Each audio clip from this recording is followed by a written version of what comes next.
what nature does is it really minds you, it holds you, and you learn so much from it about life and about health and about how the world is supposed to be.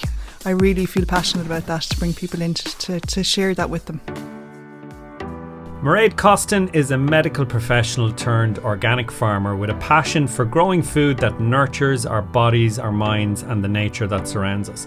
And she is my special guest on this episode of Food Done Right.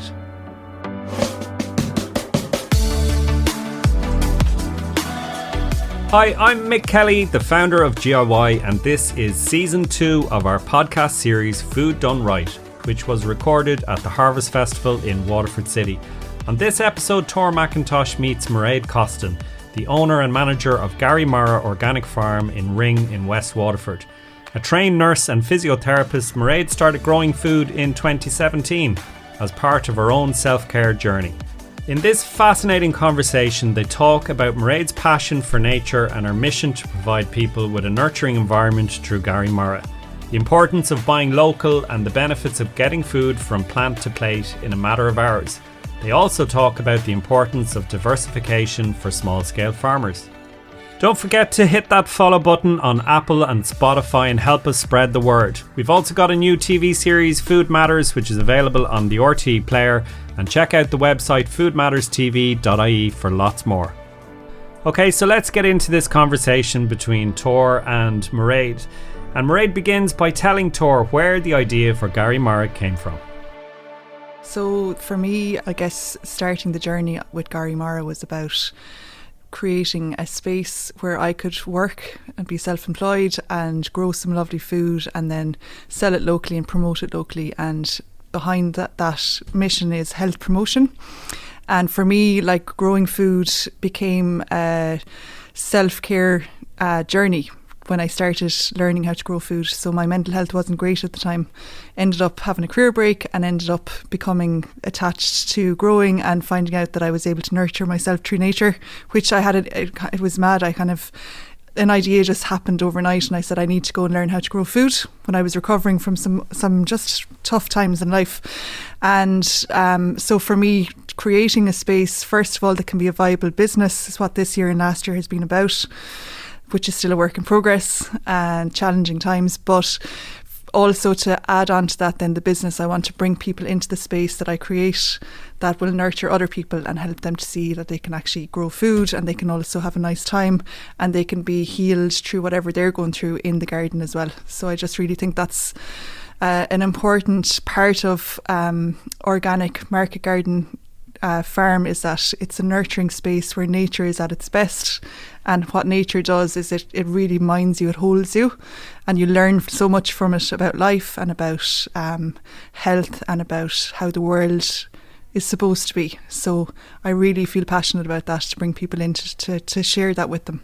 And I think hearing about the fact that you came from the healthcare into being a farmer and grower, it initially sounds so far apart, but it's actually really integrated and actually everything links together. And with, certainly growing in terms of mental health and also physical health is clearly coming together there in your own business on your family land. It just seems such a coming together of everything, which must feel wonderful. And I'm sure you've had challenges with it, but it certainly feels like it's come together in the perfect place. Yeah, I think for me, like growing up on the farm, it is a dairy farm, the family farm, and really loving that life. Actually, when I was younger, when I was a teenager, I went away from it and I really wanted to go and explore and travel and do things, and by chance I ended up in healthcare. I was interested in being a physio years ago, so that's how I ended up going back to it in my 30s to train up to change my healthcare job.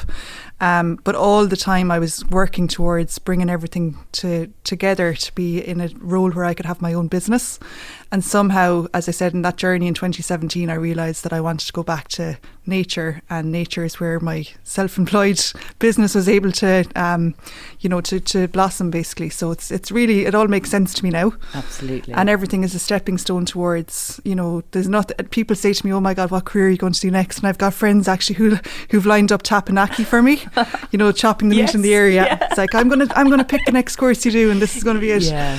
But actually, I'm in the right place now. Yeah, is this the one that feels the most you? Everything is See, the thing is, everything I've done, I'm still using now. Yeah. Everything's come together. So, I really see the farm as, and like with organic farming and market garden, selling veg can only earn so much.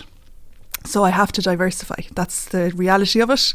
Diversifying is key for a small scale farmer like myself to survive. Yes. I won't survive with just selling veg. That's the reality of it. Yeah. So I'm very lucky that I have my career before me with physio and nursing, that I can incorporate those in.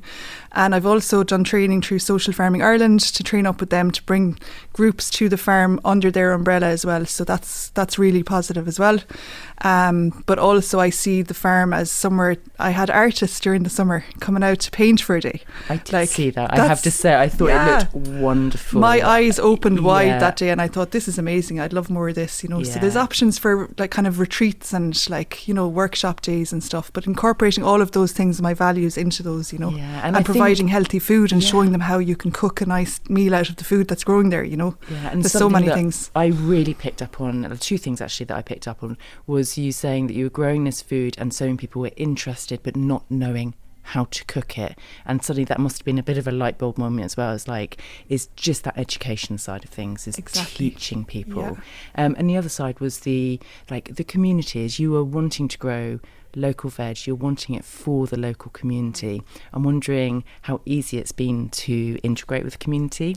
So someone said to me last year when I was starting that your customers will find you, and sure enough they are finding me, and the local people, I've heard of some local people that have friends down in Ring, friends of mine that have come to, or people I've met that have people in Ring, and they don't know the farm is there. Like, a lot of people still don't know Garraí Mara is in Ring, even though I'm very visible, I think, in lots of ways. But that's it. But the people that want to find me are finding me, and they're coming back, and they're really passionate themselves about eating healthily, and really passionate about, I don't think organic is the biggest factor for them. That's still a bit of a hippie concept. Yeah.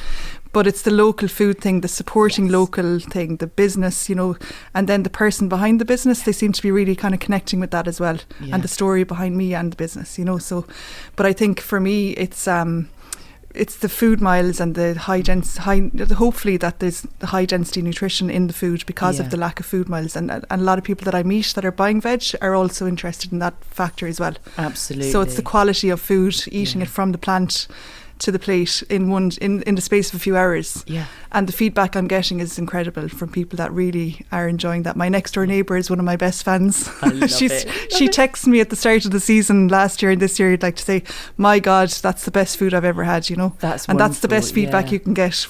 And I feel that people are not only inspired by you and what you're growing to then grow them, for themselves, but are then inspired by the ethos behind you about kind of, I'm actually going to buy from you because you are producing veg that, I can't always get in the supermarket. I want to get fresh beetroot, and I know myself sometimes it can be incredibly hard to find fresh beetroot, but knowing that the farm in the community grows it and I can buy it from there, that kind of really, you say, people find you. That's how they do, if they know it's down the road. So looking ahead as some other things, like maybe in the next 12 months, what you plan to do with Garra Mara, what's in the pipeline?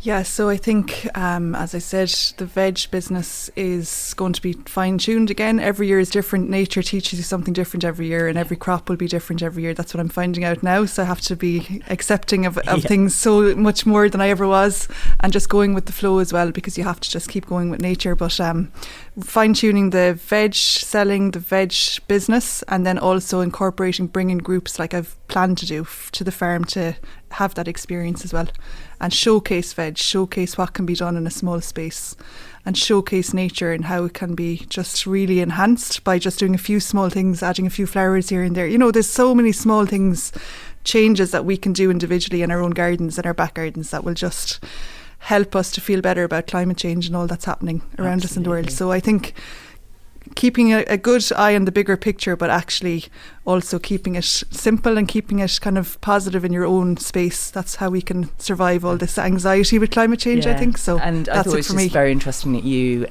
are farming alongside your brother, who's a dairy farmer, and we can sometimes have a bit of that kind of pull and push with the dairy farmers and the plant-based diet, but it's actually you're both coming together using your family land in two very different ways, but working positively with the land and with nature. Seems like a great family business. And if we talk about diversifying, you've family farms certainly diversified in that sense. Yeah, and they're both separate. They're both separate businesses at the same time. But I mean, there's a lot of change that will have to come in that industry. So I guess I'm an example of what can be done in a small space for my brother Jamie as well. So he's looking to see, we planted loads of trees, was the first step I did in my place. So that's something that will, he's looking at doing again as well. So there's lots of things, there's lots of good things around starting a small farm in the middle of industrial farming area and hopefully influencing in a positive way, be the change you want to see without shouting from the rooftops about it. Absolutely. They can see it, they can do something else, Yeah. Well, thank you so much. It's just lovely. I know I buy some produce from you, from Seagull Bakery, and I can vouch that it is very good, and I'll come down and visit the farm and see how you're getting on. And you're very welcome. So thank you so much for joining us. Thanks and a million. for chatting. Cheers, Máiréad.